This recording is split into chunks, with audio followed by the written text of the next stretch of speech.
So we're going to be talking about sketch brushes, okay? Different tasks when you're digital painting are going to require different brushes to get the best effect. When it comes to sketching, there's a few things we're looking for. We're looking for something that can get thicker and thinner depending on how hard we press, or if it can get lighter or darker depending on how hard we press. Now, I'm not going to focus on the exact specific brushes we should use as much as I'm going to focus on the qualities or attributes the brush has, because there's millions of brushes out there, and you can use really whichever ones you want.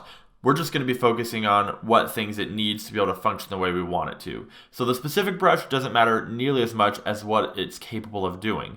And if you don't know what a brush can do, well, the best way to find out is to test it. Pull out the brush, mess around with it, see what it's capable of. So we're going to go over some examples. The first one that I like to sketch with when I'm doing an underpainting or underdrawing is the pencil brush, right? It has just a little bit of texture, so it feels a little bit more like a pencil, and it can either get really thin or really thick and dark, okay? And that's really great because we can use that to sort of really loosely sketch in stuff where we want it to be, and then go a little bit darker once we're sure we've made that complete decision on it. And that's what we're going for, right? If it was just always dark all the time or always thick, we wouldn't really like that for sketching because it doesn't give us any control over it. An example would be like, let's see, this technical pencil here. It pretty much just stays one weight the whole time. That's not what we're looking for. We want something that's going to be able to shift and move depending on how hard we're pushing, okay?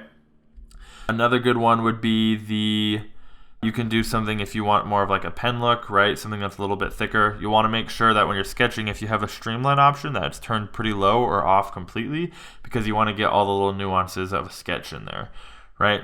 So that's one part of it. Another style of sketching would be is if we go to, let's say we're going to be doing a more painterly approach, right? And our sketch is going to start out really rough, okay?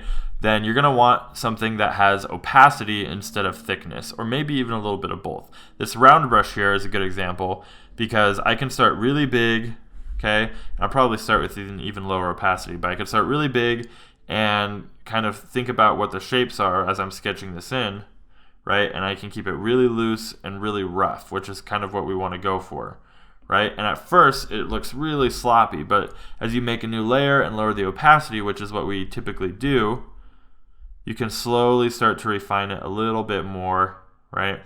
And so because it has that ability to get lighter and darker as we press, it's going to give us more control over what we're doing, okay? Once again, this doesn't have a ton of texture. We don't need something with a lot of texture. What we need is something that has the ability to really get some energetic lines in there by either getting darker or thinner and thicker, okay?